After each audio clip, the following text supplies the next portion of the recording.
ఆయన్ని ప్రేమిస్తే దేవుడు వాగ్దానం చేశాడు. రోమ ఏం జరిగింది? దేవుని ప్రేమించేవారు కనుక ఆయన సంకల్ప చొప్పున పిలువబడిన వారికి మేలు కలుగుటకై సమస్తము సమకూడి జరిగిస్తాడు. Oh Lord, I am your daughter, I am your son, I am giving the praise to you so that I can glorify you. You be with me, you help me out, because God has already promised that He will help you out.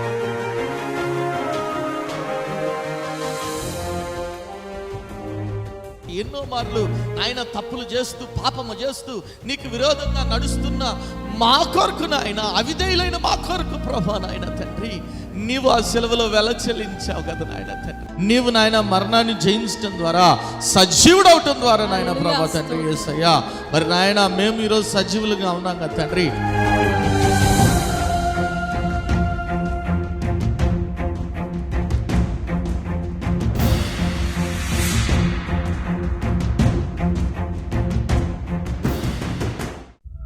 కుటుంబంలో నెమ్మది లేని స్థితిలోనున్నావా? అప్పుల ఊబిలో కూరుకుపోయిన స్థితిలోనున్నావా? ఏ పని చేసినా విఫలమైపోతున్నావా? జీవితం లేని స్థితిలోనున్నావా? అనారోగ్యంతో అల్లాడిపోతున్నావా? తాగుడు, జూదం అనే రకరకాల సాతాను బంధకాల్లో కుటుంబ సభ్యులు ఉన్నారా? కుటుంబంలో రక్షణ లేని స్థితిలోనున్నారా? అయితే మీ సమస్యల నిమిత్తమై ప్రార్థన చేయటానికి మేము సిద్ధంగా ఉన్నాం. మీ ప్రార్థన అవసరత ఏదైనా సరే మాకు తెలియజేయగలరు. El Shaddai Prayer Tower, 306 3rd floor, Eden Square, above Spar Hypermarket, beside Apollo Hospital, Secunderabad. మా ఫోన్ నంబర్ 8885013886. దేవుడు మీ ప్రతి అవసరతను క్రీస్తు యేసు మహదైశ్వర్యంలో తీర్చునుగాక. దేవునికి స్తోత్రం అండి. ఇది మన రీసెంట్గా నేను మా ఊరు వెళ్ళటం జరిగింది, మచిలీపట్నంలో పక్కన ప్రెసిడెంట్ గారు ఒక ఆయన ఉన్నారు. ఆయన వాళ్ళ అబ్బాయి అనుకోకుండా మిస్ అయ్యారట. మరి ఇంట్లో పరిస్థితి ఏంటో మరి ప్రాబ్లం తెలియదు.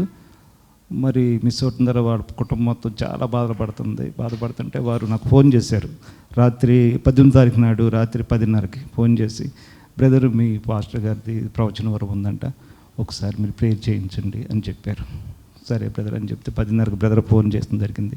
ఒకటే అన్నారు, చాలా దుఃఖపడుతున్నారు బ్రదర్ అంటే, లేదు మరుసటి రోజు కల్లా ఎట్టి పరిస్థితిలో వస్తాడు, నువ్వు వచ్చి సాక్ష్యం చెప్పన్నారు అన్నట్లుగానే మరుసటి రోజు కుర్రాడు రావడం జరిగింది. మరి దేవుడు అది మళ్ళీ రెండో సాక్ష్యం ఏంటంటే, ఒక అమ్మాయి ఒక పాప అంటే మ్యారేజ్ కాలేదు, గుడివాడ ఐసీలో పెట్టారు. చాలా క్లిష్ట పరిస్థితిలో ఉంది. సేమ్ ఇదే ప్రెసిడెంట్ గారు మరి నాకు ఫోన్ చేసి, అయ్యేలా పరిస్థితి, సునీతవర్ధన్ గారు ప్రార్థన చేయించండి, ఏ విషయం మాకు చెప్పండి అంటే, మరి సునీతవర్ధన్ గారు ప్రార్థన చేయడం జరిగింది. ఏం కాదు మామూలుగానే వస్తుందని చెప్పారు. మొన్న 2 days బ్యాక్ ఆవిడ డిశ్చార్జ్ అయింది. మరి దేవుని స్తోత్రం, వాళ్ళు సాక్ష్యం చెప్పడానికి ఇక్కడ హైదరాబాద్ వస్తున్నారు. దేవుడి 2 సాక్ష్యాలు దీవించిన కాక. మొట్టమొదటిగా అబ్బాయి ఇంట్లోంచి వెళ్ళిపోయాడు, గొడవపడి వెళ్ళాడు, ఎక్కడున్నాడో తెలియదు. ఫోన్ చేశారు, అయ్యగారు ప్రార్థన చేయండి అని. తర్వాత రోజు వస్తాడు, చూడండి నన్ను చెప్పిన రీతిగా దేవుడు, నేను కాదు పలికింది, దేవుడు పలికించాడు. ఆమేన్, హల్లెలూయా. ఒకసారి గట్టిగా చప్పట్లు కూడా దేవుని నామం పెడదాం. అదే రీతిగా విజయవాడ ఐసీలో బిడ్డ ఉంది, ప్రమాదకరమైన స్థితిలో ఉంది. దేవుడు మరణాపాయాన్ని తప్పించి డిశ్చార్జ్ కూడా చేశారు. గట్టిగా చప్పట్లు కొడదాం. ఆయన పొందిన దెబ్బల వల్ల మనకు స్వస్థత.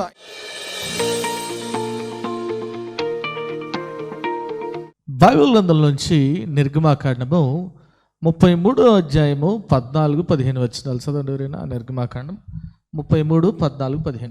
అందుకు ఆయన నా సన్నిధి నీకు తోడుగా వచ్చును, నేను నీకు విశ్రాంతిని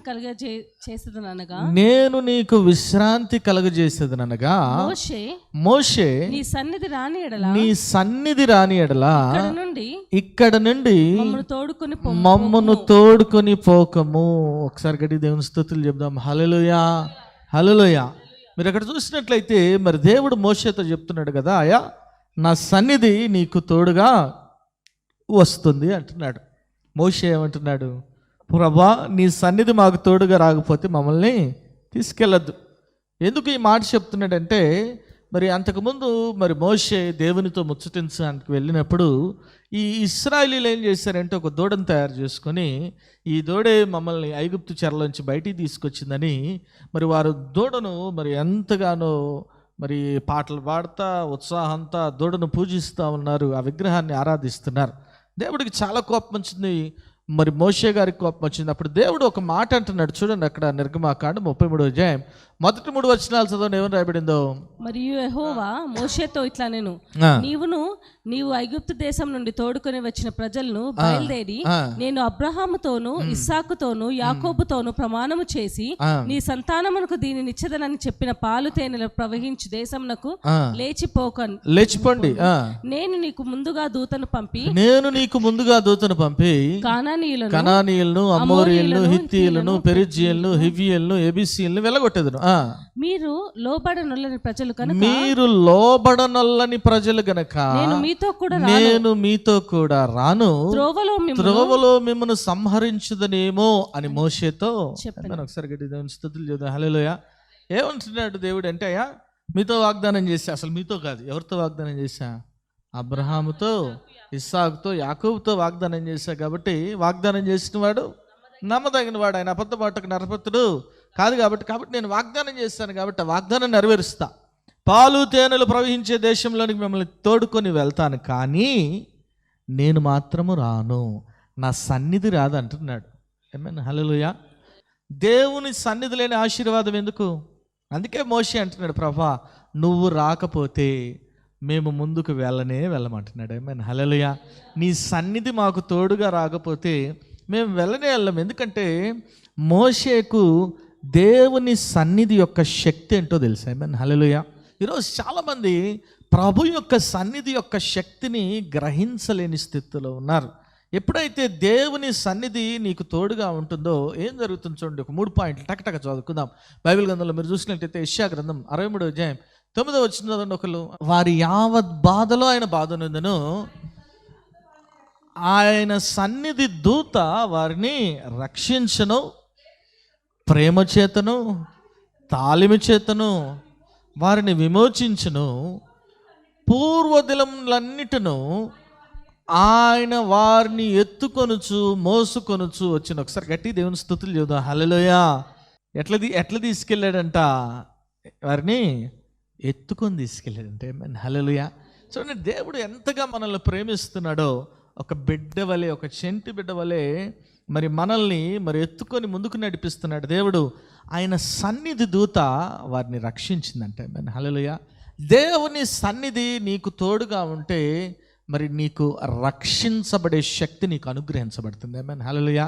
అది ఎటువంటి సమస్య అయినా సరే, ఎటువంటి కష్టమైనా సరే, ఎటువంటి విరోధమైనా సరే, ఎటువంటి సాతాను ప్రభావం అయినా సరే, దేవుని సన్నిధి నీకు తోడుగా ఉంటే ఆ ప్రభావాలన్నిటి నుంచి కూడా నువ్వు కాపాడబడతావు. నువ్వు రక్షించబడతావు. హల్లెలూయా. మన దేవుని సన్నిధి మనలో ఉంటే, మనకు తోడుగా ఉంటే, ఈ చీకటి శక్తులు, చిల్లంగి శక్తులు, చేతబడి శక్తులు ఏవి కూడా మనల్ని ఏమి కూడా చేయలేవు. హల్లెలూయా. నమ్మినవారు ఒకసారి దేవుని స్తుతులు చెప్దాం. హల్లెలూయా. అంత మాత్రం కాదు, ఇంకో మాట కూడా చదివారా? కీర్తన 31:20 ఏమని రాయబడింది? కపటోపాయములు వారిని అంటకుండా వారిని దాచుచున్నా. హల్లెలూయా. ఏం చేస్తున్నాడంటే దేవుడు మనుష్యుల కపటోపాయములు వారికి అంటకుండా ఏం చేస్తున్నాడు? నీ సన్నిధి చాటున, ఆయన సన్నిధి చాటున మనల్ని ఏం చేస్తున్నాడు? దాచుచున్నాడంట. హల్లెలూయా. హీస్ ప్రొటెక్టింగ్ అస్ కదా. ఈ లోకంలో రోజుకో మోసం కనబడుతుంది. రోజుకో మోసం కనబడుతుంది కదా. మనుషులు ఏం చేస్తున్నారు? కపటోపాయములు వన్నుతున్నారు. మోసం చేయటంలో కూడా కొత్త టెక్నిక్స్ కనిపెడుతున్నారు కదా. ఎరేస్తున్నారు. ఫస్ట్ 100 కడితే 1000 ఇస్తా, 1000 కడితే 10,000 ఇస్తా, 10,000 కడితే 1,00,000, 1,00,000 కట్టాక 10 లక్షలు ఇస్తా అంటారు, మళ్ళీ కనబడరు. హల్లెలూయా. కొంతమంది 10 లక్షలు కట్టి కూడా మోసపోయిన వాళ్ళు ఉన్నారు. ఎప్పుడైతే దేవుని సన్నిధి నీకు తోడుగా ఉంటుందో వీటన్నిటి నుంచి కూడా నువ్వు దాచబడతావు. హల్లెలూయా. ఇట్లాంటి కపటోపాయములన్నీ కూడా దేవుడు నీకు బయలుపరుస్తాడు. హల్లెలూయా. ఆ పరిశుద్ధాత్మ దేవుడు నీలో ఉంటాడు. కాబట్టి అరబాయ్ నువ్వు మోసపోతున్నావు, జాగ్రత్త. నువ్వు మోసపోతున్నావు, ఇక్కడ ఇబ్బంది జరుగుతుంది, జాగ్రత్త, బీ కేర్ఫుల్. ఎప్పుడు కూడా హెచ్చరిస్తాడు, నిన్ను దాచి ఉంచుతాడంట. ఒక మాట, ఇంకో మాట మనందరూ తెలిసిన మాట రాయబడింది కదా. 91 కీర్తన 1వ వచనంలో ఏమని రాయబడింది చూడండి. మహోన్నతుని చాటును నివసించువాడే సర్వశక్తిని నీడను విశ్రమించువాడు. హల్లెలూయా. ఆయన చాటును మనల్ని దాచి ఉంచాడంటే. హల్లెలూయా. కాబట్టి ఈరోజు మనకేం కావాలి? దేవుని సన్నిధి కావాలి. హల్లెలూయా. దేవుని సన్నిధి ఏం చేస్తుంది? మనల్ని రక్షిస్తుంది. దేవుని సన్నిధి ఏం చేస్తుంది? మనల్ని కాపాడుతుంది. హల్లెలూయా. చూడండి ఇశ్రాయేలీయులను కూడా మరి ఎట్లా నడిపించాడంటే దేవుడు నిర్గమాకాండం 40:34-38 వరకు చదవండి, ఏమని రాబడింది? అప్పుడు మేఘము ప్రత్యక్షపు గుడారము కమ్మగా యెహోవా తేజస్సు మందిరమును నింపెను. ఆ మేఘము మందిరము మీద నిలుచుట చేత మందిరము యెహోవా తేజస్సుతో నిండెను గనుక మోషే ప్రత్యక్షపు గుడారంలోనికి వెళ్ళలేకుండెను. మేఘమును మందిరము మీద నుండి పైకి వెళ్ళినప్పుడు ఇశ్రాయేలీయులు ప్రయాణమైపోయారు.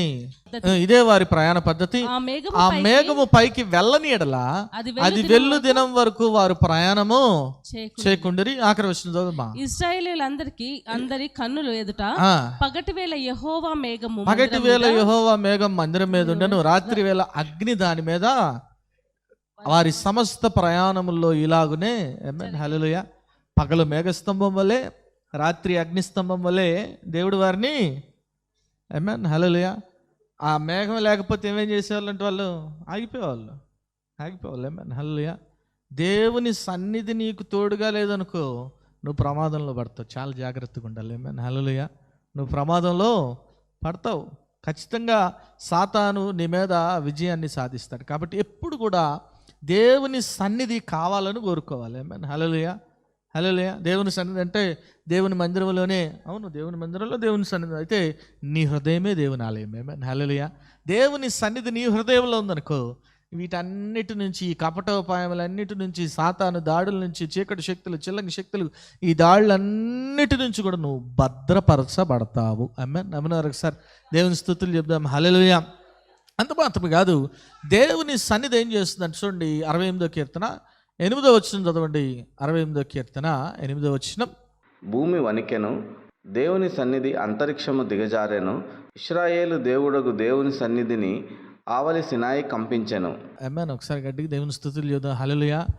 దేవుని సన్నిధి ముందర భూమి కూడా వనకాల్సిందే. హల్లెలూయా. అంతరిక్షం కూడా దిగజారాల్సిందే. నమ్మినారు ఒకసారి దేవుని స్తుతులు చేద్దాం. హల్లెలూయా.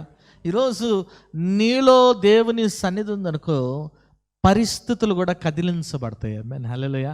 పరిస్థితులు కూడా మారిపోతాయి. చూడండి బైబిల్ గ్రంథంలో మీరు చూస్తే మరి పుతోను ఆయన దయ్యం పట్టిన స్త్రీలో నుంచి దయ్యాన్ని వెలగొట్టారు పౌలు శీలలు. మంచి పని చేశారు, దేవుని పని చేశారు. దాని కొరకు వారిని చెరసాల్లో వేశారు. వారు సాధారణంగా మనమైతే దేవుని పని చేసినప్పుడు, దేవుని కొరకు నిలబడినప్పుడు మనం వెంటనే ప్రవ్వా నీ పని చేసావు, కానీ అదే ఆ పనికి నీకేమన్నా ప్రతిఫలంగా ఏదైనా శిక్ష పడింది అనుకో, ఏంది ప్రభా నీ పనేగా చేసింది, మంచి పనేగా నేను చేసింది, సాతాను వెలగొట్టాను, అట్లాంటిది నువ్వేంటి నాకు శిక్ష పడేలాగా చేసావు అని గొనిగే వారంగా సనిగే వారంగా ఉంటాం. కానీ పౌలు శీల ఆ రీతిగా చేయట్లేదు. హల్లెలూయా. అపొస్తలుల కార్యం 16వ అధ్యాయం 25వ వచనం చూస్తుంటే వారు ఏం చేస్తున్నారంటే చూడండి. అయితే మధ్యరాత్రి వేళ పౌలును సీలయు దేవునికి ప్రార్థించుచు కీర్తనలు పాడుచుండిన ఖైదీలు వినుచుండిరి. అక్కడ ఏముంది? ప్రార్థనలు ఉన్నాయి, కీర్తనలు ఉన్నాయి, అక్కడ దేవుని సన్నిధి ఉంది. హల్లెలూయా. ఎప్పుడైతే దేవుని సన్నిధి అక్కడ చెరసాల్లో ఉంది, ఏం జరిగిందంటే చదువు తర్వాత వచనాలు. అప్పుడు అకస్మాత్తుగా మహాభూకంపం కలిగెను. అకస్మాత్తుగా మహాభూకంపము. ఒకసారి గట్టిగా దేవుని స్తుతులు చేద్దాం. హల్లెలూయా. చెరసాల పునాదులు అదిరెను, వెంటనే తలుపులన్నీ తెరుచుకొనెను, అందరి బంధకములు ఊడెను. దేవుని సన్నిధి యొక్క శక్తి ఏంటో గ్రహించండి. హల్లెలూయా. చెరసాల తలుపులన్నీ కూడా తెరవబడ్డాయి అంటే. హల్లెలూయా.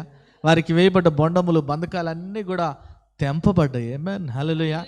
ఈరోజు దేవుని సన్నిధి నీలో ఉన్నట్లయితే, నువ్వు ఎప్పుడైతే దేవుని స్తుతిస్తావో, ఆరాధిస్తావో, మరి నీ భర్త తాగుడు బంధకాల్లో ఉన్నాడేమో, బంధకాల నుంచి విడుదల పొందుకుంటాడు. హల్లెలూయా. నీ బిడ్డలు బంధకాల్లో ఉన్నారేమో, బంధకాల నుంచి విడుదల పొందుకుంటారు. చాలామంది మరి కంప్లైంట్ చేస్తుంటారు, ఆయన ఎప్పుడు మారని స్టేట్మెంట్లు ఇస్తుంటారు, మా ఆయన ఎప్పటికి మారడు, మా పిల్లలు నువ్వెవరు చెప్పడానికి? నువ్వు దేవుడు దేవతవా? దేవుడు ఎవరినైనా మార్చగలడు. హల్లెలూయా. ఆయన ఎవరినైనా మార్చగలడు. నువ్వు చేయాల్సిందల్లా ఒకటే, దేవుని స్తుతించాలి.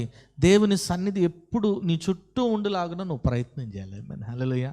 ఆయన సన్నిధిలో ఉండే శక్తి అదే. హల్లెలూయా. ఇంకో చోట కూడా చూస్తే ఇర్మియా 4వ అధ్యాయం 26వ వచనంలో ఏమని రాయబడింది చదవండి. నేను చూచుచుండగా ఫలవంతమైన భూమి ఎడారి ఆయను, అందులోని పట్టణములన్నీ యెహోవా కోపాగ్నికి నిలవలేక ఆయన ఎదుట నుండకుండా పడగొట్ట. దేవుని సన్నిధికి ఏముంది? పడగొట్టే శక్తి ఉంది. హల్లెలూయా. సాతాన్ని పడగొట్టే శక్తి ఉంది. ఆమేన్. నమ్మినారు ఒకసారి దేవుని స్తుతులు చెప్దాం. హల్లెలూయా. చూడండి, బండములన్నీ తెంపబడ్డాయి, చక్కగా వెళ్ళిపోవచ్చు ఖైదీలందరూ, కానీ వెళ్ళిపోవట్లేదు. పౌలు శీలయ్య మేము ఎక్కడికి వెళ్ళట్లేదు. వెంటనే ఆ చెరసాల అధిపతి అతని కుటుంబం అంతా కూడా రక్షించబడినట్లు మనం చూస్తాం. ఒకసారి గట్టిగా దేవుని స్తుతులు చేద్దాం. హల్లెలూయా, హల్లెలూయా. దుష్ట శక్తి ఎంతగా నీ మీద మరి ప్రభావం చూపాలని ప్రయత్నం చేసినప్పటికీ నువ్వు ఎప్పుడైతే దేవుని స్తుతిస్తావో, ఆయన సన్నిధి ఎప్పుడైతే నీ మధ్యలో ఉంటుందో, అన్ని దుష్ట శక్తులు కూడా పడద్రోయబడాల్సిందే. ఆమేన్. హల్లెలూయా. ఏ సాతాను శక్తి కూడా దేవుని ముందర నిలబడలేదు. ఆమేన్. హల్లెలూయా. కాబట్టి ఈరోజు మనము దేవుని సన్నిధి కొరకు ప్రాకులాడే వారంగా ఉండాలి. ఆమేన్. హల్లెలూయా. దేవుని సన్నిధి మనల్ని రక్షిస్తుంది, దేవుని సన్నిధి మనల్ని కాపాడుతుంది, దేవుని సన్నిధి పరిస్థితుల్లో కదలికను తీసుకొస్తుంది, దేవుని సన్నిధి సాతానుగాడిని పడగొడుతుంది. ఆమేన్. హల్లెలూయా. అంత మాత్రం కాదు, ఇంకేం చేస్తుందంట దేవుని సన్నిధి? మనందరికీ తెలిసిన మాటే. 16వ కీర్తన 11వ వచనంలో ఏమని రాయబడింది? జీవ మార్గం నీవు నాకు తెలియజేసేదవు, నీ సన్నిధిని సంపూర్ణ సంతోషం. ఏముందంటే దేవుని సన్నిధిలో సంపూర్ణ ఇది కూడా ఏడుపు కొట్టు మకం వేసుకొని చెబుతున్నారు అందరు. నవ్వుతా చెప్పండి ఒకసారి. There is joy in the presence of the lord. Amen. Hallelujah. సంపూర్ణ సంతోషం, ఇంగ్లీష్లో చెప్పాలంటే complete joy. Amen. Hallelujah. So మందిరంలో ఉన్నంతసేపు సంతోషంగా ఉంటే సరిపోదు, ఇక్కడ నుంచి బయటికి వెళ్ళాక మళ్ళీ ఏడుపు కొట్టు మొకాలి. అదే దేవుని సన్నిధి నీ హృదయంలో ఉందనుకో, నువ్వు ఎప్పుడు సంతోషంగానే ఉంటావు. ఆమేన్. నమ్మిన ఒకసారి దేవుని స్తుతులు చేద్దాం. హల్లెలూయా. నువ్వు ఎప్పుడు సంతోషంగానే ఉంటావు. బాధలు వస్తాయి, ఇబ్బందులు వస్తాయి, కష్టాలు వస్తాయి, శ్రమలు వస్తాయి, కానీ నువ్వు సంతోషంగా ఎదుర్కొంటావు. ఆమేన్. హల్లెలూయా. అపోస్తలులు కూడా ఆయన నామము కొరకు అవమానించబడటం మహాదానందంగా ఎంచుకున్నారంటే. ఆమేన్. హల్లెలూయా. ఏ చిన్న చిన్న వాటికే ఏంది ప్రభా ప్రశ్నించటం కాదు. We should always rejoice in the lord. Amen. Hallelujah. అది దేవుని సన్నిధి ఉన్నవారికే అది మరి కుదురుతుంది, ఎవరిలో అయితే దేవుని సన్నిధి ఉంటుందో. లేదంటే వారు కష్టం వచ్చిన వెంటనే ఏడ్చేవారుగా ఉంటారు, కష్టం వచ్చిన వెంటనే భయపడేవారుగా ఉంటారు, కష్టం వచ్చిన వెంటనే వణికేవారుగా ఉంటారు. కాబట్టి ఈరోజు దేవుని సన్నిధి నీలో ఉన్నట్లయితే నువ్వు ఎప్పుడు సంతోషంగానే ఉండాలి. ఆమేన్. హల్లెలూయా. ₹1,00,00,000 పైన ఏంది ఇంత ఆనందంగా ఉందేమో అనుకోవాలి. ఆమేన్. హల్లెలూయా. ఆమేన్. ఆమేన్. దేవుని సన్నిధి కావాలి, దాని కొరకు ప్రాకులాడాలి. అంత మాత్రం కాదు, ఇంకో మాట రాయబడింది చూడండి. అపోస్తలుల కార్యం 3వ అధ్యాయం 19వ వచనం. దేవుని సన్నిధి ఏమి అనుగ్రహిస్తుందంటే చూడండి, సముఖము నుండి విశ్రాంతి కాలం వచ్చినట్లును. చూడండి, ప్రభు సముఖము నుండి ఏమొస్తుందంట? విశ్రాంతి కాలములు. ఆమేన్. హల్లెలూయా. దేవుని సన్నిధి నీలో ఉంటే ఏముంటుంది? విశ్రాంతి ఉంటుంది, సమాధానం ఉంటుంది. ఆమేన్. హల్లెలూయా. ఏసై మీ ఇంట్లో ఉన్నాడు అనుకో, ఏం చేస్తావు? ఎందుకు ఏసై దాకా ఎందుకు? ఎవరైనా ఈ లోకంలో ఉండే సీఎం లేదంటే మినిస్టర్ మీ ఇంటికి వస్తున్నాడు అనుకో, మీ ఇంటికి వచ్చి టిఫిన్ చేయడానికి వస్తే నువ్వు ఎట్టుంటావు? అదే ఆయన వచ్చిన వెంటనే నువ్వు మీ ఆయన కొట్టుకుంటా ఉంటారుగా? ఎగ్జైట్గా ఉంటావు, నెమ్మదిగా ఉంటావు, సమాధానంగా ఉంటావు, అంతే కదా. మరి రాజాతిరాజు వస్తే నీ హృదయంలో ఉంటే నువ్వెంత నెమ్మదిగా ఉండాలి, నువ్వెంత సమాధానంగా ఉండాలా లేదా? ఆయన ప్రాకారంలో ఏముంది? నెమ్మది కలదంట. హల్లెలూయా. 122వ కీర్తన 7వ వచనంలో రాయబడింది కదా. దేవుని సన్నిధి మరి నీలో ఉన్నట్లయితే నువ్వెప్పుడు సమాధానంగా ఉంటావు. అంత మాత్రమే దేవుని సన్నిధి నీలో ఉన్నట్లయితే నువ్వు ఆశీర్వదించబడతావు. నమ్మినారు ఒకసారి దేవుని స్తుతులు చేద్దాం. హల్లెలూయా. చూడండి, ఒకానొక సందర్భంలో మరి దావీదు గారు దేవుని మందసాన్ని మరి రాజ్యంలోనికి తీసుకురావాలనుకున్నాడు. రాజయ్యాడు.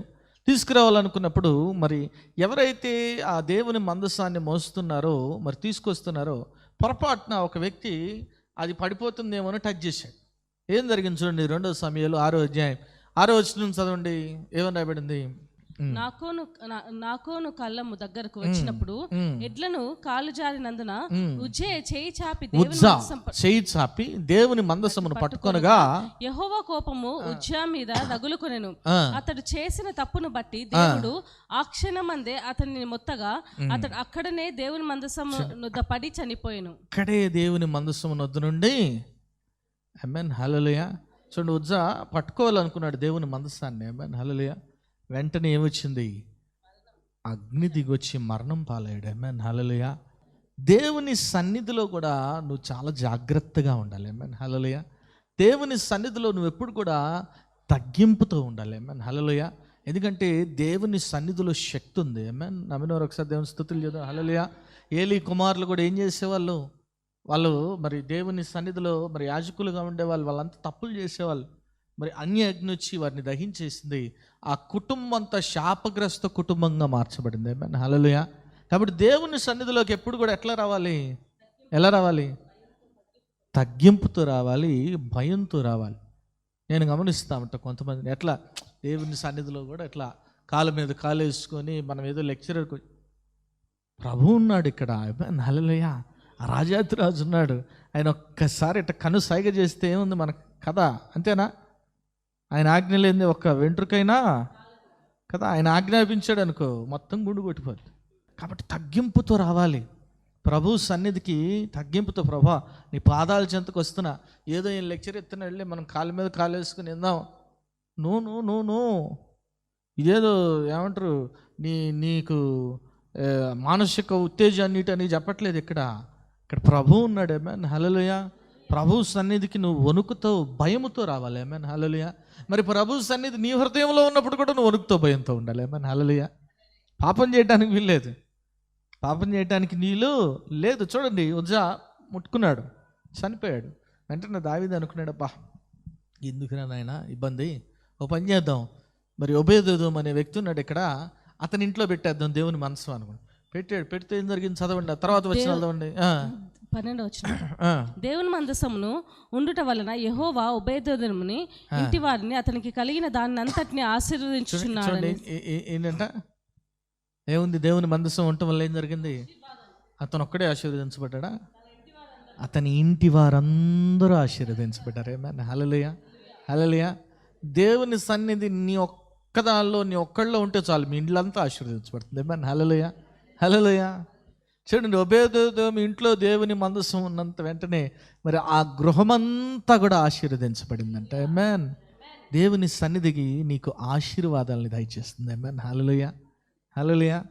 విన్నాడు దావీదు గారు, ఏం చేశాడు? వెంటనే అక్కడి నుంచి మనం ఏం చేయాలి ఇప్పుడు? మనం ఏం చేయాలా? దేవుని సన్నిధిని ఇంటికి పట్టుకెళ్ళాలి లేదా? పట్టుకెళ్ళాలా? ఖచ్చితంగా తీసుకెళ్ళాలి. ఆమేన్, హల్లెలూయా. ఏ దేవుని సన్నిధికి వచ్చి, దేవుని మందిరంకి వచ్చి ఇక్కడ ఒక 10 నిమిషాలు 20 నిమిషాలు కూర్చొని వెళ్ళటం కాదు, నువ్వు పట్టుకెళ్ళాలి దేవుని సన్నిధిని. దేవుని సన్నిధి యొక్క విలువ దావీదు గారికి బాగా తెలుసు. ఆమేన్, హల్లెలూయా. ఎందుకు చెబుతున్నా అంటే, చదవను అసలు, ఆయన పాపం చేశాడు. మరి బెత్షెబా స్నానం చేస్తుంటే చూశాడు, ఎవరికి తెలియదు అనుకున్నాడు, ఉరియాను చంపించేశాడు, పాపం చేశాడు. మరి నాతాను ప్రవక్త వచ్చి చెప్పాడే, నువ్వు తప్పు చేసావు, ఎవడు చంపేస్తావు, ఉపమానం చెప్పాడు, గొర్రెపిల్ల ఉపమానం చెప్తే ఎవరు చంపేస్తావు, నువ్వే ఆ పాపం చేసిన వెంటనే తన పాపాన్ని ఒప్పుకున్నాడు. దావీదులో ఉన్న గొప్పతనం ఏంటంటే, తన పాపాన్ని ఒప్పుకోవటమే కాదు, ప్రపంచమంతా తెలిసేటట్టు రాశాడు ఒక కీర్తన. ఆమేన్, హల్లెలూయా. 51వ కీర్తన రాశాడు. ఆ కీర్తనలో ఒక మాట అంటున్నాడు, చూడండి, 12వ వచనం ఏమని రాయబడింది చదవండి. 11వ వచనం చదవండి. నీ సన్నిధి నుండి నన్ను త్రోసివేయకము, నీ పరిశుద్ధాత్మ నా ఎదుట నుండి తీసివేయకము. ఆమేన్, హల్లెలూయా. ఏమంటున్నాడు? నీ సన్నిధి నుండి నన్ను. దేవుని సన్నిధి యొక్క విలువ ఏంటో తెలుసు దావీదుకి. ఆమేన్, హల్లెలూయా. ఈరోజు నువ్వు కూడా దేవుని సన్నిధి యొక్క విలువ ఏంటో తెలుసుకోవాలి. ఆమేన్, హల్లెలూయా. దేవుని సన్నిధి యొక్క విలువ నీకు తెలిస్తే ఆ సన్నిధిని పోగొట్టుకోవు. ఆమేన్, హల్లెలూయా. పోగొట్టుకుంటావా?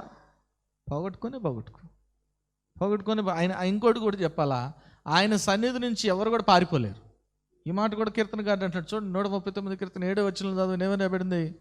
నీ ఆత్మ యొద్ద నుండి నేను ఎక్కడికి పోవుదును, నీ ఆత్మ యొద్ద నుండి నేను ఎక్కడికి పోవుదును, నీ సన్నిధి నుండి నేను ఎక్కడికి పారిపోవుదును. ఒకసారి గట్టి దేవుని స్తుతులు చేద్దాం. హల్లెలూయా, హల్లెలూయా. నీ సన్నిధి నుండి నువ్వు పారిపోయినా పట్టుకొస్తాడు. హల్లెలూయా, హల్లెలూయా. ఏమైనా పారిపోవాలనుకున్నాడు, నినివేకి వెళ్ళమంటే లాగి పట్టుకొచ్చి ఏం చేశాడు? మళ్ళీ వేసాడా నినివేలో? ఊసేసిందా లేదా? ఎవ్వరు పారిపోలేరు దేవుని సన్నిధిలో నుంచి, గుర్తుపెట్టుకోవాలి. ఆమేన్, హల్లెలూయా. బెటర్ నువ్వే దేవుని సన్నిధి కొరకు రాకులు ఆడితే మంచిది. ఆమేన్, హల్లెలూయా. ఆయన దేవుని సన్నిధి నువ్వు పట్టుకెళ్తే మంచిది. ఆమేన్, హల్లెలూయా, హల్లెలూయా. ఆయన సన్నిధి నీ హృదయంలో ఉందనుకో, ఆయన నిన్ను రక్షిస్తాడు. ఆయన సన్నిధి నీ హృదయంలో ఉందనుకో, ఆయన నిన్ను కాపాడుతాడు. ఆయన సన్నిధి నీ హృదయంలో ఉందనుకో, పరిస్థితుల్లో కదలికను తీసుకొస్తాడు. ఆయన సన్నిధి నీ హృదయంలో ఉంటే సాతాను గాని అపవాదిని పడగొడతాడు. ఆయన సన్నిధి నీ హృదయంలో ఉంటే నువ్వు ఎప్పుడు సంతోషంగానే ఉంటావు. ఆయన సన్నిధి నీ హృదయంలో ఉంటే నువ్వు ఎప్పుడు సమాధానంగానే ఉంటావు. ఆయన సన్నిధి నీ హృదయంలో ఉన్నట్లయితే, నీలో ఉన్నట్లయితే నువ్వెప్పుడు ఆశీర్వదించబడతానే ఉంటావు. ఆమేన్. హల్లెలూయా. నమ్మేవారు ఒకసారి దేవుని స్తుతులు చేద్దాం. హల్లెలూయా, హల్లెలూయా. ఈరోజు దేవుని సన్నిధి నిన్ను విడిచి వెళ్ళిపోయిందేమో. ఈరోజు నువ్వు కూడా పాపములో పట్టబడితే దేవుని సన్నిధి నీలోంచి వెళ్ళిపోతుంది. ఆమేన్. హల్లెలూయా. వెళ్ళిపోతుంది దేవుని సన్నిధి. దేవుని సన్నిధి వెళ్ళిపోకుండా నువ్వు ప్రాకులాడాలి. పరిశుద్ధంగా జీవించడానికి ప్రయత్నం చేయాలి. పరిశుద్ధంగా, నేను పరిశుద్ధుడైన ప్రకారం మీరును, లేదంటే ఆ పవర్ వెళ్ళిపోతుంది. ఆ పవర్ వెళ్ళిపోయింది అనుకో, it is very hard to get back. ఇస్తాడు దేవుడు, మళ్ళీ దేవుని సన్నిధి వస్తుంది. కానీ దావీదులాగా మనం కూడా కష్టపడి ప్రాకులాడి, ప్రభా నీ సన్నిధి నాకు దూరం చేయకు, నీ పరిశుద్ధాత్మ నాలోంచి తీసివేయకు ప్రభా అని ప్రాకులాడాలి. చూడండి, ఈ కబోద్ ప్రభావము ఈరోజు వెళ్ళిపోయిందేమో. దేవుని ప్రభావం నీలోంచి, దేవుని సన్నిధి నేను విడిచి వెళ్ళిపోయిందేమో. పరీక్షించుకో, పరిశీలించుకో. దేవుని సన్నిధికి నువ్వు దూరమైనట్లయితే నీవు ఏ ఆశీర్వాదాన్ని కూడా పొందుకోలేవు. ఆమేన్. హల్లెలూయా. పరిశుద్ధ ప్రేమలో తండ్రి, ప్రభా నీ సన్నిధి కావాలి నాయన. ప్రభా we need your presence Lord, we need you Jesus. నువ్వు కావాలి నాయన. ప్రభా నీతో స్నేహము కావాలి, నువ్వు కావాలి, నీ సన్నిధి కావాలి, నీతో ముచ్చటించాలి నాయన. ప్రభా తండ్రి నాయన, నీ సన్నిధిని నాయన మేము నాయన మా గృహాలకు తీసుకెళ్ళాలి. మేము ఎక్కడికి వెళ్తే అక్కడ నాయన నీ సన్నిధి నాయన ఉండాలి ప్రభా నాయన తండ్రి. నువ్వు మా ద్వారా కనపరచబడాలి ప్రభా నాయన తండ్రి. అటు రీతిగా బిడ్డలు మలుచుకోమని ప్రభా. ఈ వాక్యాన్ని మీరు ఎన్నిటికంటే ఫలించమని, ప్రతి ఒక్కటి కూడా వాక్యానుసారం జీవించి ఫలించడి కొమ్మల వల్ల ఉండే కృప దయచేయమని నాయన. ఇక్కడ ఉన్న బిడ్డల్ని నాయన, ఆన్లైన్లో ఉన్న బిడ్డలు కూడా దీవించి ఆశ్రయించమని, ప్రతి అవసరం తీర్చమని యేసు ఘనమైన నామములో ప్రార్థించి వేడుకుంటున్నాం తండ్రి. ఆమేన్. మన తండ్రి దేవుని ప్రేమ, యేసుక్రీస్తు ప్రభు యొక్క ఉచిత కృప, పరిశుద్ధ ఆత్మని యొక్క అన్యోన్య సహవాసం అక్కడికి ఉన్న బిడ్డలందరికీ, ప్రపంచ నలుమూలలోని విశ్వాసులందరికీ సదాకాలం తోడే నడిపించును గాక. ఆమేన్. ప్రభు అయిన యేసుక్రీస్తు నామంలో మీ అందరికీ శుభములు. ఈ వారం బైబిల్ క్విజ్ ప్రశ్నలు యెషయా గ్రంథం నుంచి. మొదటి ప్రశ్న, మిమ్మును కోరుకొను వారు బ్లాంక్. ప్రశ్న మరోసారి, మిమ్మును కోరుకొను వారు బ్లాంక్. రెండవ ప్రశ్న, వారు ఏమి తినుచున్నారు. ప్రశ్న మరోసారి, వారు ఏమి తినుచున్నారు. మూడవ ప్రశ్న, ఏమి కూలుచున్నది, ఏమి కృంగుచున్నది. ప్రశ్న మరోసారి, ఏమి కూలుచున్నది, ఏమి కృంగుచున్నది. ఈ ప్రశ్నలకు గల సమాధానాలను స్క్రీన్పై ఇవ్వబడిన నెంబర్కు పంపగలరు. గత వారం బైబిల్ క్విజ్ ప్రశ్నలకు సమాధానాలు. మొదటి ప్రశ్నకు జవాబు కొండలు, యెషయా 41:15. రెండవ ప్రశ్నకు జవాబు ఓడలు, యెషయా 43:14. మూడో ప్రశ్నకు జవాబు నీతి బలములున్నవి, యెషయా 45:24. ఈ వారం బైబిల్ క్విజ్ విజేత అరుణ గారు ఫ్రమ్ సక్కినేటిపల్లి. మరి ఎవ్రీ మండే మరి ఆశ్చర్యకరమైన యేసు అనే టీవీ ప్రోగ్రామ్ జరుగుతుంది. మరి ఆరాధన ఛానల్లో ఎవ్రీ మండే ఈవినింగ్ 6 o'clock వస్తుంది. మరి చూడండి, ఇతరులకి పరిచయం చేయవలసిందిగా ప్రభు నాంపేట మనం చేసుకున్నాను. అదే రీతిగా మరి యూట్యూబ్, ఫేస్బుక్ ఛానల్లో కూడా మరి ఇప్పటి వరకు అనేక ప్రోగ్రామ్స్ జరిగినాయి. మీరు చూడొచ్చు, వాచ్ చేయొచ్చు. మరి చూడండి, బలపడండి, పరిశుద్ధాత్మను పొందుకోండి. ఆమేన్.